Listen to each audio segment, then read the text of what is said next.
السلام عليكم ورحمة الله وبركاته. كسو دواادي اسم channel فضلنا هدي aad ku xusub tahay kanaalka subscribe ka niga ilaawin hadii aad horey noola joogteen like tan ugu caawisi muuqaalka dad badan uu gaaro insha Allah maanta waxaynu halkaan aan ka sii wadi doonaa maadadii barashada daawooyinka ama pharmacology-ga qaybtii xigta qaybtan pharmacology ama barashada daawada waxaan uga hadli doonaa kaniiniga loo yaqaano ama daawada loo yaqaano atenolol brand name-keeda waxaa loo yaqaanaa tenormin. daawadan inta badan waxay ku timaadaa kaniini ay ku timaadaa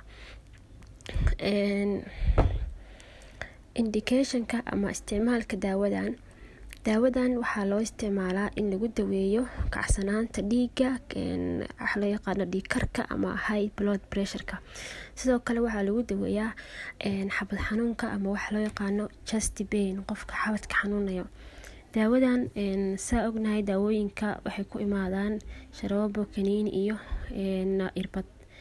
daawadan waxay ku timaadaa kaniini badankeeda dosage ama qiyaasta qofka la siinayo. qiyaasta daawadan waxay ku xiran tahay hadba kacsanaanta dhiigga ama dhiig karka inta uu leeg yahay ama cadaadiska dhiigga inta uu leeyahay. waxaana laga qaadan karaa kaniinigan qiyaas leeg 25 mg 50 mg ilaa 100 mg. saddexdaas qiyaas baa laga qaadan karaa daawadan waa 25 mg 50 mg iyo 100 mg.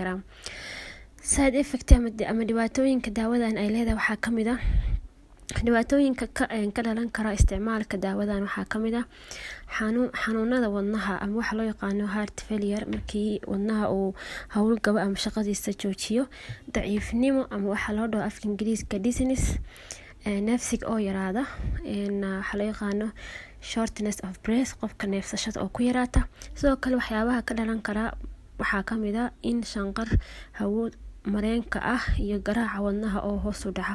qofka inuu hawo mareenka ka maqlo shanqar iyo garaaca wadnaha hoos u dhaca uuna ka hoos maro konton maaragtay waxa weeye konton heart rate-ka ama garaaca wadnaha inuu ka yiraahdo konton halkii daqiiqaba. sida loo qaadanayo daawadan haddaba sidee daawadan u shaqeysaa ama daawadan markuu qofka qaato sidee shirka ula falgalaysaa. daawadan waxay hoos u dhigtaa xanuunka dhiig karka ama xanuunka ama kacsanaanta cadaadiska dhiigga. haddaan si kale u fasiro daawadan waxaa loo qaataa kacsanaanta cadaadiska dhiigga ama waxa ay Soomaalidu u taqaano dhiig karka afka Ingiriiska loo yaqaano blood pressure. waxay sidoo kale kala xirtaa neerfayaasha soo saara qulqulka dhiigga. waxay kala xiraysaa oo kala joojinaysaa neerfayaasha soo saara qulqulka dhiigga waxayna saxdaa garaaca dhiigga. haddaba waxaa jira dad aan daawadan la siin karin oo aan qaadan karin waxa afka Ingiriiska loo yaqaano contraindication. haddaba waxaa jira dad ay mamnuuc ka tahay lama siin karo dadka wadnaha ka jiran oo wadnaha ka xanuunsan xanuunada wadnaha qaba waxay rabtaa ahaato.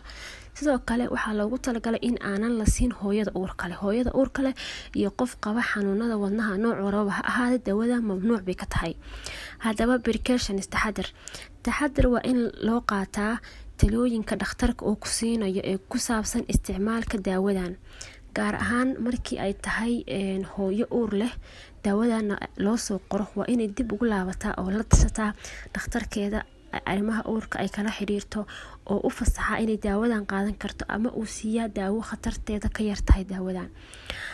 muuqaalka intaas baan kusoo gabagabeynayaa saaxiibayaal. haddii aad ka heshay ama wax su-aala aad qabtidna insha Allah qaybta commentiga igu soo gudbay.